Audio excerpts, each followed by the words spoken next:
স্বাগতম জনাইছোঁ। আজি মই বনাবলৈ ওলাইছোঁ সৰিয়হৰ লগত মাছ। তেন্তে আহক ভিডিঅ'টো আৰম্ভ কৰোঁ। এয়া প্ৰথমতে মই মাছখিনি ফ্ৰাই কৰি ল'লোঁ।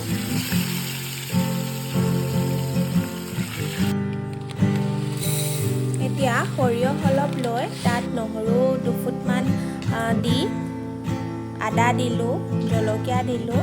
তাৰপিছত সেইখিনি গ্ৰাইণ্ড কৰি এয়া এনেকুৱা পেষ্ট এটা বনাই ল'লোঁ। তাৰপিছত কেৰাহীটোত ক'লা জিৰা অলপমান দিলোঁ, তাৰপিছত পিঁয়াজ দিলোঁ। পিঁয়াজখিনি গল্ডেন ব্ৰাউন হোৱাৰ পিছত কাটি থোৱা বিলাহীখিনি দি দিলোঁ। তাৰপিছত হালধি, সোৱাদ অনুসাৰে নিমখ দিলোঁ। বিলাহীখিনি অলপ ভাজি লোৱাৰ পিছত সৰিয়হৰ পেষ্টখিনি দি দিলোঁ। তাৰপিছত অলপ এনেকৈ ভাজিলোঁ। অলপ ভাজি লোৱাৰ পিছত পানী দি দিলোঁ। পানী দি অলপ ভালদৰে উতলোৱাৰ পিছত এয়া মাছ দিলোঁ।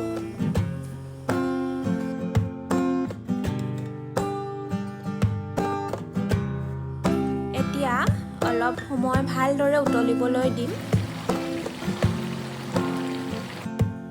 এয়া মাছৰ লগত সৰিয়হৰ তৰকাৰীখিনি হৈ গ'ল আমাৰ।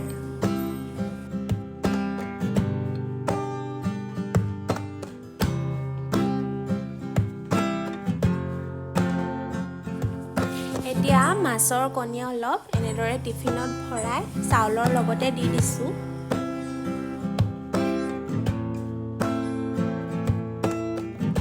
তাৰপিছত অলপ মাছৰ কণী ভাজিবলৈও থৈ দিছিলোঁ, সেয়েহে এতিয়া সেইখিনি ভাজিম।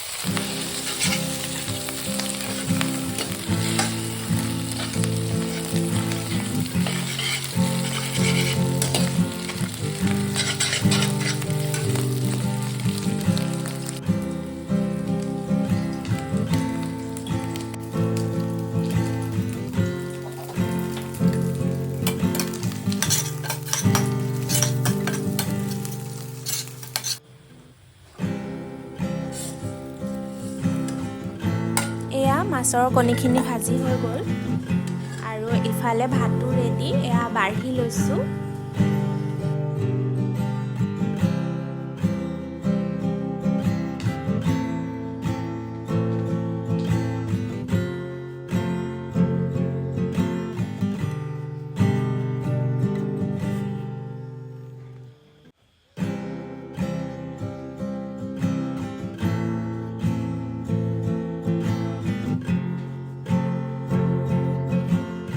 আজিৰ গোটেই আইটেমখিনিৰ সৈতে থালিখন দেখিবলৈ বৰ শুৱনি লাগিছে নহয়নে?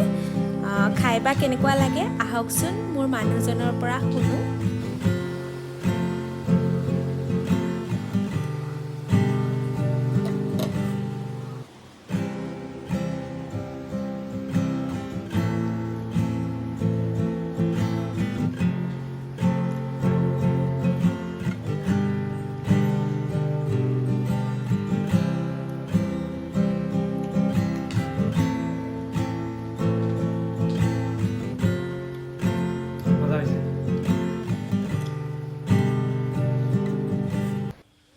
ভিডিঅ'টো চোৱাৰ বাবে আপোনালোকলৈ অশেষ ধন্যবাদ থাকিল। নেক্সট ভিডিঅ'ত পুনৰ লগ পাম। আজিলৈ আহিছোঁ।